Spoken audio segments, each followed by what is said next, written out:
is a necessary, logical, and natural extension to our discussion of applications to include the almost inevitable role the military assumes within them. Indeed, the dichotomy of extreme, sustained, and continuous interest and monitoring of the aerosol research by the military and intelligence complex, juxtaposed with the public declaration by the U.S. Air Force that this entire subject is a hoax, is curious enough that many of us may wish to seek the truth of the matter. The most advanced military agencies, intelligence services, and defense contractors clearly have an interest in monitoring and controlling the level of discussion and disclosure on the aerosol issue. The tools of research and analysis must therefore be used at least in part to compensate for the lack of openness that now shrouds this democracy under the guise of national security. A glimpse into the military window has been achieved, and a central theme will eventually emerge, and that is of control. Control in the deepest and far-reaching sense that you may imagine. For when the atmosphere of the planet is controlled, life itself, in the end, is controlled.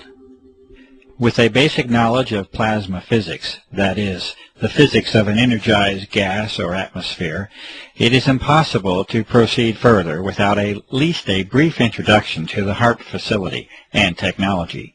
HAARP, or High Active Auroral Research Program, is operated by the U.S. Air Force and is claimed to be simply a research facility.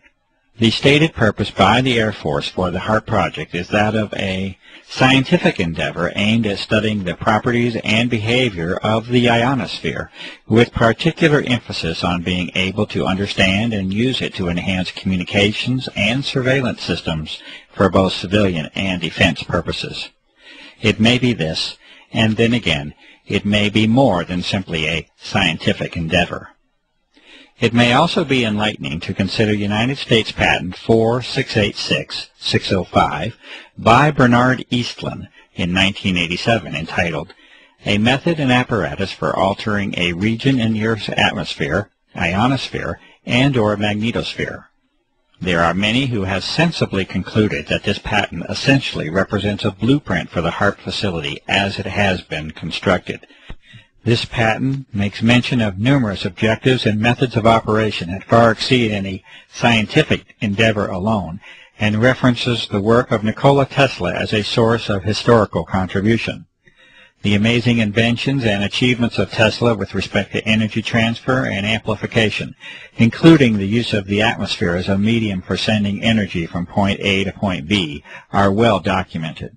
The documents of Tesla were eventually confiscated at the close of his life, especially as they related to military matters, and he is generally now accepted as an unrecognized genius. The current incarnation of ionospheric heating is able to, according to Mr. Eastlund, put unprecedented amounts of power in the Earth's atmosphere at strategic locations, and to maintain that power level with the pulsing of energy.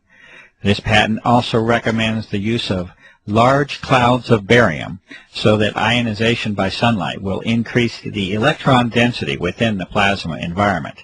Testing and analysis does now positively indicate the presence of unusual levels of barium, a toxic element, within atmospheric samples.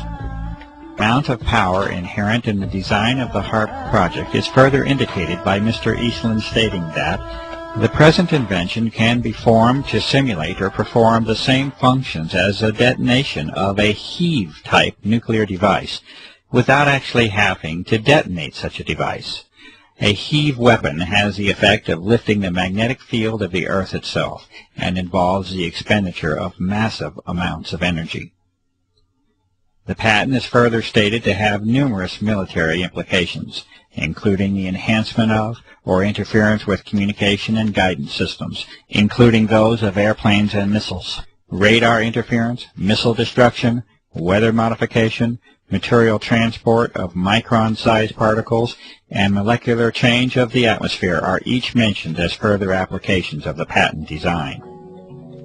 The executive summary for the HAARP project also specifically mentions forcing the descent of particles from the atmosphere toward the ground using ELF radiation from HAARP. Clearly, environmental modifications, the electromagnetic transfer of energy, and military operations of global impact are already in sight from the existence of these aerosols within our atmosphere.